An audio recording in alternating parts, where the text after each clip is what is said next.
जय श्री कृष्णा दोस्तों, मेरे इस चैनल में आपका स्वागत है।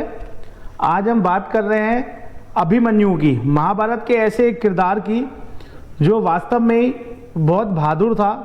आप जब भी अभिमन्यु का नाम सुनते होंगे आपके दिलो दिमाग पे एक ही चित्र आ जाता होगा, रथ के इतने बड़े पहिए को उठाते हुए वो चित्र आपके मन में आ जाता होगा। आज के ज़माने में तो 16 साल का वर्ष का बच्चा एक कार की स्टेपनी नहीं उठा पाता है अच्छी तरह, तो रथ के पहिए की तो बात अलग है। आप ये भी सोच रहे होंगे उस समय लोग लंबे चौड़े होते थे, तो उस समय रथ भी तो लंबे चौड़े होंगे। तो आज हम बात कर रहे हैं अर्जुन और सुभद्रा के पुत्र अभिमन्यु की, जिसने महाभारत युद्ध में ऐसा अपना गौरव दिखाया, ऐसी अपनी बहादुरी दिखाई जो आज तक अमर हो गई।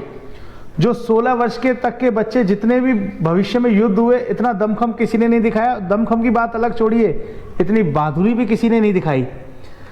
आपको पता होना चाहिए अर्जुन की जो पत्नी थी सुभद्रा, वो भगवान श्री कृष्ण और बलराम की बहन थी। उनका पुत्र अभिमन्यु, जो कि शुरुआत में ही अर्जुन और उनके भाई पांडव कौरवों से खेल में हार गए थे, उन्हें अज्ञातवास में जाना पड़ा था। इस कारण से सुभद्रा अपने भाइयों के साथ द्वारका चले गई थी और अभिमन्यु का लालन पोषण द्वारका में ही हुआ था। जब महाभारत का युद्ध हुआ था तब अभिमन्यु ने उसमें बहुत बड़ी भूमिका निभाई थी। कौरवों के राजा दुर्योधन ने एक व्यू की रचना करना चाहिए जिसमें युधिष्ठिर को फंसाना चाहा और उनको हराना चाहा युद्ध में, और उसको सिर्फ तोड़ना एक ही व्यक्ति जानता था, जो था अर्जुन। उसके लिए अर्जुन के लिए एक बात बना, एक व्यू रचा गया कि अर्जुन को दक्षिण मुख पे भेज दिया जाएगा किसी न किसी से लड़ाते हुए, और फिर व्यू की रचना की जाएगी जिसमें युधिष्ठिर को फंसाया जाएगा।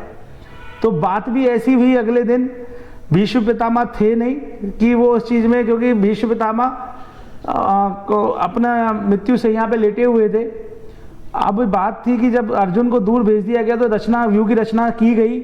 तो अभिमन्यु ने कहा था कि मैं अपनी माँ के गर्भ में था तब मेरे पिता ने व्यू में घुसने का रास्ता तो बताया था। अब जब तक निकलने की बात आई तो मेरी माँ सुभद्रा को निद्रा आ गई थी, नींद आ गई थी, जिस कारण से मैं निकलने का रास्ता नहीं जानता हूँ, पर अब फिर भी मैं इसके अंदर जाऊंगा। तो उसे पता था इसमें घुसना तो आसान है पर निकलना मुझे नहीं आता। फिर भी उसने बहादुरी दिखाई कि मेरे जो चाचा हैं युधिष्ठिर, भीम, उनको रोकते हुए खुद अंदर गया। जब वो अंदर गया, उसके व्यू के 7 द्वार होते थे, जैसा कि हमने पढ़ा और सुना है। 6 द्वार बड़ी आसानी से अभिमन्यु ने तोड़ दिए थे। सबसे बड़ी बात है, किसी आज उसे पता था इतने लोग अंदर हैं उस व्यू के अंदर, फिर भी वो हिम्मत करके गया। उसके बाद भी उसने बहुत बड़े बड़े जो दुर्योधन के प्रशंसक थे, जो उनके बात करने में राजाओं ने साथ दे रहे थे, उनको उसने मार गिराया। और तो और दुर्योधन के बेटे लक्ष्मण को भी उसने बड़ी आसानी से मार गिराया, जिसका लोहा गुरु द्रोण भी मान रहे थे कि क्या हो रहा है, ये इतना तेज बालक है। सोचने वाले, जिसे भीष्म पितामह ने भी कहा था, मुझे बहुत खुशी है कि अभिमन्यु हमारा वंश है। इतना पावरफुल बंदा था वो। 16 साल की उम्र में आप सोचिए वो क्या कर रहा था। जब लड़ाई हुई, लक्ष्मण को उसने मौत के घाट उतार दिया युद्ध नीति के साथ, पर अब दुर्योधन तो दुर्योधन था। उसने युद्ध नीति का ख्याल न रखते हुए गुरु द्रोण, बड़े बड़े गुरुओं ने और सब समझिए कर्ण ने, सब ने उसको घेर के उस पर प्रहार किया।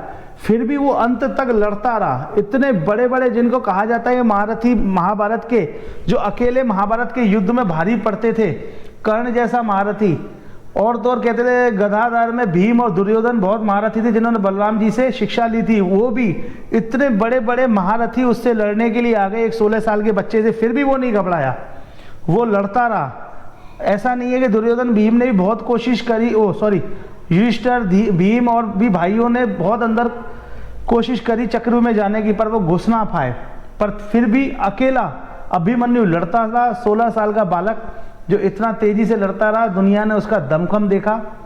और जब अकेला लड़ते लड़ते आखिरी श्वास तक वो लड़ता रहा और उसकी मृत्यु हो गई, तब जब अर्जुन को पता पड़ा था तो अर्जुन ने जयद्रथ की मृत्यु का संकल्प लिया था, क्योंकि जयद्रथ ही था जिसने चक्रव्यूह में और भाइयों को जाने से रोक दिया था, जैसे भीम, युधिष्ठिर, सहदेव, नकुल, और वो घुस नहीं पाए थे। तो भीम, अर्जुन को लगा इन्हीं के कारण मेरे पुत्र की मृत्यु हुई, उसने जयद्रथ की मृत्यु का संकल्प ले लिया था। तो दोस्तों, आपको मैंने बताया आज अभिमन्यु कितना ताकतवर था और कैसे बहादुरी से लड़ा।